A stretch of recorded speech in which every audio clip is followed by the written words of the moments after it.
Ana o'zbeklarda aytadi-yu, yangi joy ochilsa, barokatli bo'lsin, fayzli bo'lsin. Hammaga assalomu alaykum. Bizani Bek Osiyo Shoxon Tohurdagi Ibn Sinodagi filialimizda birinchi qavatini mana shunaqa chiroyli qilib ta'mirdan chiqardik. Biz hozir mana Bek Osiyodagi milliy uslubdagi remontlarimizning obzorini sizlarga qisqacha qilib ko'rsatib beramiz. Naqqoshlik uslubida. Bu hammasichi qo'l mehnatida. Buni 15 kun, 20 kun shunaqangi me'morchilikda yurgan bolalar ijod qilishdi, ularni san'atiga tasanno devorasizda. Mana shu o'zbek xalqimizda devorlarda ilgari osilgan-ku gilamlar. Mana shu gabilenda Germaniyada taqriban 70-80-yillarda chiqqanda bu antikvar hisoblanadi.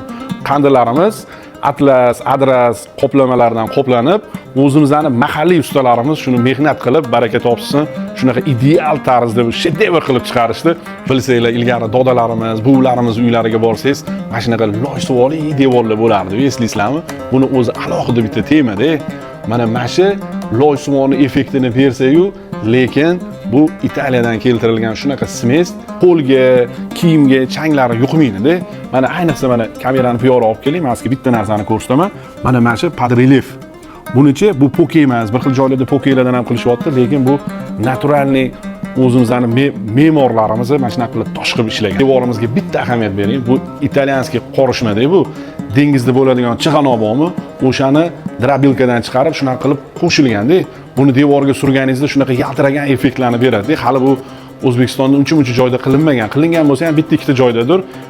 Mana shu Navakalordagi okalarimiz baraka topsin. Zo'r narsa chiqarishibdi, tavsiya beraman. O'rtoqlarning bori yaxshi-da. Mana shu San'at Xali, Millat Xali, Ma'ruf Mahkamov, o'zimning o'rtog'im shu Turkiyadan o'zimizning milliy sharqona uslubidagi gilamlarni olib kelib berdi. Mana shunaqa patologga chiroyli qilib qo'ydik. Mebelirovkalarimizni ko'rsanglar ham bu hammasi sifatli ishlanganda. Bu shpon naturalniy. Mana shu kafillar ham Eronniki, Samarqand, Buxorolarning attenkasini berib turadi. Yer bilan bir xil.